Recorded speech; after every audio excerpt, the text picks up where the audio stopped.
Hello friends, मैं विराट आदर्श मिश्रा। बहुत बहुत स्वागत है आपका इस प्यारे से यूट्यूब चैनल पर। आज देखिए हम बात करने वाले हैं, कोई भी डिजिट दी है, मान लीजिए कोई भी डिजिट 5 4 3, ठीक है। तो अब इनका सम निकालना है, तो 5 4 9 और 2 11। तो इस तरीके से जो डिजिट दिए हैं उनका हमें सम निकालना है। तो मैं पहले से ही लिख दिया हूँ, कोई इंटर कराना होगा नंबर आपको, इसलिए मैंने पहले से लिख दिया है। तो अब स्कैन भी करा देते हैं, मतलब इनपुट करा देते हैं उस नंबर को, जिससे हमारा नंबर स्टोर हो सके मेमोरी में। तो यन ठीक है। अब हम वाइल लूप का यूज करते हैं, अब फॉर लूप का भी यूज कर सकते हैं। दोनों लूप एक ही तरीके से हैं, बस सिंटेक्स का अंतर है। तो हमारा प्रोग्राम चले तो चले कब तक? तो हमारा प्रोग्राम सिंपल है, जीरो को एक एक डिजिट को वो देखेगा, तो हमारा प्रोग्राम 0 तक चले।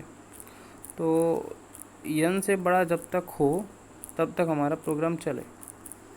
वाइल का करली ब्रेस ऑन किया और अब अंदर लिखना है हमें। लिखना क्या है सोचते हैं। अब देखिए, अगर हम मान लीजिए n में 370 दिया आपने, तो 10 से अगर डिवाइड करें हम, तो 10 को डिवाइड किए तो रिमाइंडर कितना आ रहा है? 0 आ रहा कि नहीं आ रहा? अगर आप 375 को 10 से डिवाइड करेंगे तो 5 आ रहा कि नहीं आ रहा?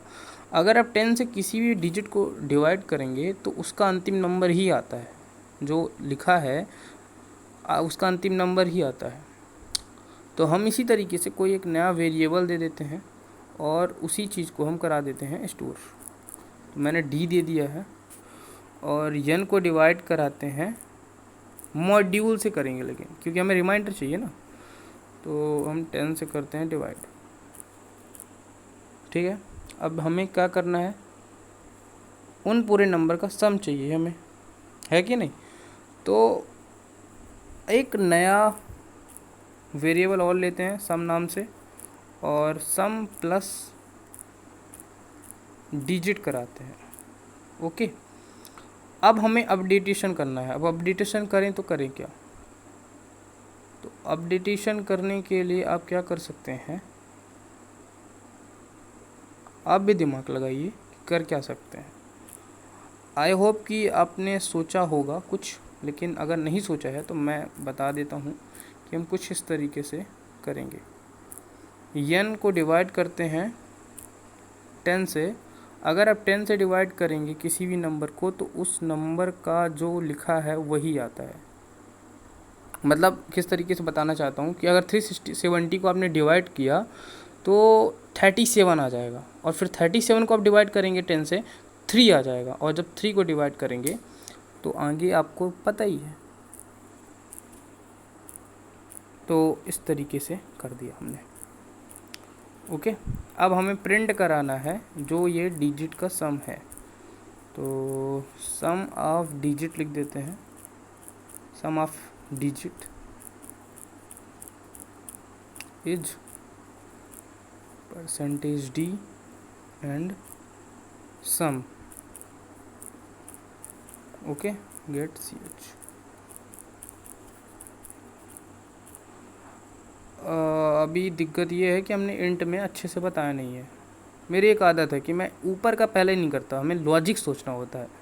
अगर हमने लॉजिक सोच लिया ना तो फिर आसान हो जाता है, हर चीज़ आसान हो जाती है।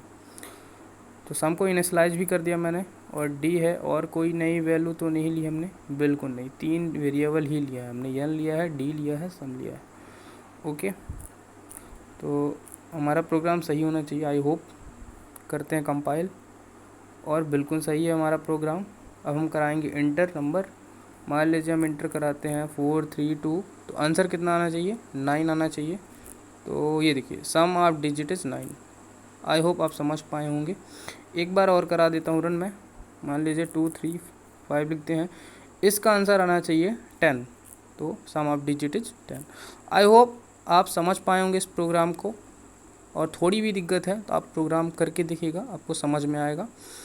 एंड बहुत बहुत धन्यवाद मुझे सुनने के लिए, इस मेरे प्रोग्राम को देखने के लिए। हम फिर मिलेंगे अगले वीडियो में। जय हिंद, जय